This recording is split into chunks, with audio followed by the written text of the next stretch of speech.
Hey guys, Chester here. Excuse the blank wall behind me. I'm redoing my office where I shoot my videos, trying to make it a little more simpler and looking better, add in some better lighting. It might take a while, so my wall might be like this for a couple videos, but yeah, moving on. Here we are, folks. The penultimate episode of The Mandalorian Season 3 has arrived. As usual, I will not be staying away from spoilers, so if you haven't seen the episode yet, please go and watch that before you watch this. Okay, did you do it?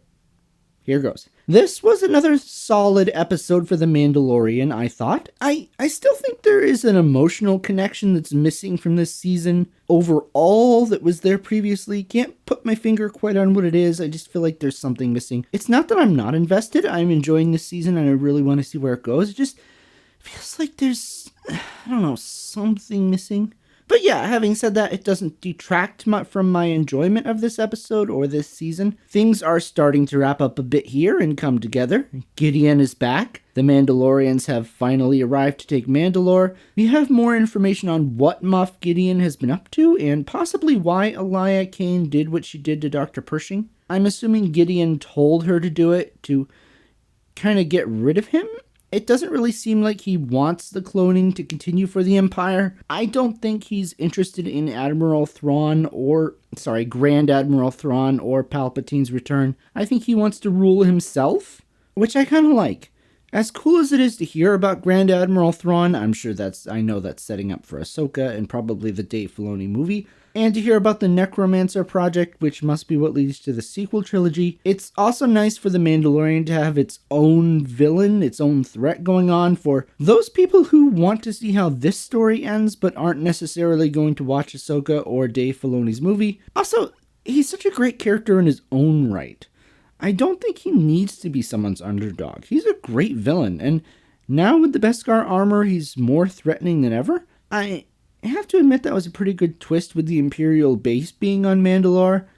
I expected the Imperials to show up, but not necessarily like that. I'm curious to see if this is a plot thread that's going to be resolved this season or something that will lead into the next season. I could kind of see maybe like this being the lead up to them taking Mandalore and the next season is all about them taking Mandalore back from the Empire. Or they could all wrap it all up in one episode, I don't know. Either way, the finale looks to be quite an exciting time after the pretty dark place we left them in at the end of the episode, with Pa Vizsla sacrificing himself. Again, I feel like that should have been a little more emotional than it was. It was sad, but I still feel like there's something missing in the editing maybe? Like maybe the ingredients are there, they're just not put together right. But it was still emotional, it was still sad to see with the Praetorian guards coming in, and that was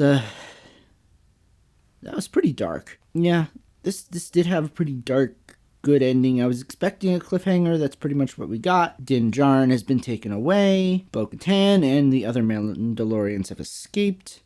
The ships are going to try to destroy the fleet, so we might get a space battle next week. That's pretty cool. And while the episode had a pretty good ending, though, I feel like the middle of this episode kind of dragged for me a little. Much of it felt like either filler or slow exposition talk. I say it dragged a little bit, though. I still enjoyed it. I thought it was important stuff for the most part. Bo-Katan's confession, the fight between Vizsla and Axe Woves. I liked how Grogu was able to stop it with his new IG-12 walker, which that's an interesting addition. Curious to see if that goes anywhere. It seemed a bit of an odd choice, but I liked it. I guess they wanted to give him an upgrade from his little sphere that he floats around in. It was fun when he got it. Taking it and doing what a kid would do, trying to grab stuff, playing the yes over and over again, annoying Din like a kid with one of those talking toys that drives parents nuts. Grogu is an interesting character, just how he's kind of wise, like when he stops the fight, but he's still a kid at the same time. It's an interesting mix, but I guess I don't see any reason why those two traits can't coexist. I mean, Yoda was wise, but he could be childish at times too. I still really hope we get to see Grogu as an adult at some point, maybe in that Rey Skywalker movie. That'd be a good place to put him. But yeah, overall, I liked this episode. I liked the humor, the action. There was some pretty good action there, especially at the end. Plot threads are coming together, which I'd hoped. We're beginning to find out more about the state of the Empire. That's very interesting. Of course, that will lead to Grand Admiral Thrawn and eventually to Palpatine. There's some exciting stuff happening in the Star Wars universe, and I am here for it. Yeah, overall, another solid episode. But what did you guys think? Let me know in the comments below, and I'll see you next week for the finale. Goodbye.